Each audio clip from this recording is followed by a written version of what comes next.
Internet of Things, that phrase is, what does that mean? We still get questions like, what is an Internet of Things? It sounds very vague and complicated. Well, and I guess I'll set the stage here by saying I actually hate the phrase. I think it's an absolutely horrific phrase, and as being one of the co-founders and management of our company, we get to make it a company mandate as much as possible to avoid the phrase at all costs. The reason being is because it means absolutely nothing to the average consumer. And when we talk about making things not necessarily affordable or aspirational, but approachable, we need to remove from our vernacular phraseology that doesn't make any sense to the consumer. And Internet of Things happens to be one of those things. If I jump back really quickly, I'm going to date myself a little bit to when I first used email. It was when email was in universities primarily. That was their mechanism for communicating. So I was studying abroad, and I was introduced to this new thing called email. Cool, what is it? Well, it's electronic mail. Good, done, sold. I'm out the door, right? Everybody understands what that means. But if somebody had said, well, you connect your computer, and then through this internet, it communicates your words and language, and then whatever, I would have been like, wait, what? So I think we need to remove Internet of Things out of the equation, but simply what it is making things that are electronic talk to each other. How do intelligent lighting and devices simplify the lives for consumers, and do they? Mm-hmm. Well, I think that Singlet is very lucky. We are innovating on the LED light bulb, but we're capitalizing on an existing infrastructure that is already inside of the home. So by transforming the light bulb into a multi-purpose device for other services, we can utilize that infrastructure day one just by screwing in a light bulb and pairing it with an app. Yeah, so we look at it when we started making our connected shades and lighting products. We tried to look at how people use their products. So, a couple of quick applications that we did before we even looked at apps and tablets and touch screens and things like that. Where's the light switch in your bedroom? It's on the wall. And where do you actually want one is you also want one by your bed.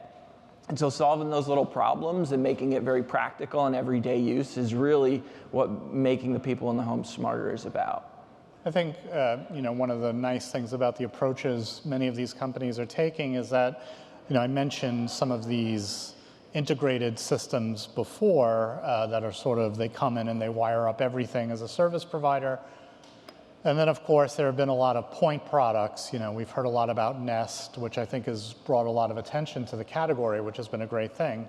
And some consumers want to come in, maybe buy one component, experiment with that, or they have one need, or one thing that they want automated, or one thing that they feel can be justified from a cost savings or a life improvement perspective. The nice thing about some of these systems is that they allow you to start simply, with a single task, that you want to address, and then expand from there to something that's a lot more full-featured.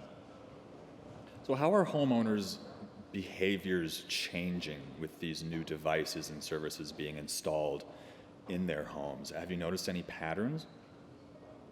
And go ahead. Yeah, so we're seeing that people are, there's a lot of talk about the apps and how you configure and customize things, but what we're seeing is that people are actually personalizing them for their home as opposed to customizing. So we're seeing how people use different ways to control their homes, whether that, for one person it might be that I get a notification when I leave the house and I want to turn my lights off or close my shades, but the next person might not care about that, and they don't even touch that part, and all they really want is a time clock that turns their porch lights on at sunset. If you go out in the future hundreds of years, almost everything will be connected because people will create new applications, and just like Robin used the iPhone as an example, that was a toolkit of things that allowed new applications to happen. So things could be connected that might not be obvious today, but will be in the future. I will just offer that there was a recent crowdfunding campaign for a socially connected menstrual cup. And I will leave it to you to decide whether that should exist. So. Just a short, brief story. My wife, who is a teacher and now a mom, we had some sensors that I put in the bathroom, so when you walk in, the lights turn on, and when you leave, they turn off, and she liked it. And I took it out of the wall to bring back into work. It was a test unit. I get a phone call 10 minutes on the way to work. Matt, I had to press a button to turn the lights on today. So she got completely used to it, and she loved it. So when I say, yes, absolutely, there's a lot of cool applications that people appreciate.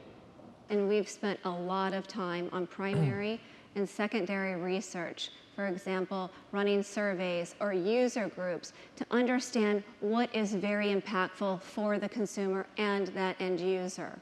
We've learned that the consumer, in terms of the connected home, they're most interested in audio, systems for audio, speakers. Therefore, we embedded speakers inside of our LED bulbs. They're also interested in security. So there are millennials now that are going to be the early adopters, and they have a lot to protect. They may not have a home, but they may have a bicycle that costs $4,000 more than their car. And so they want to be able to monitor that bicycle and have peace of mind.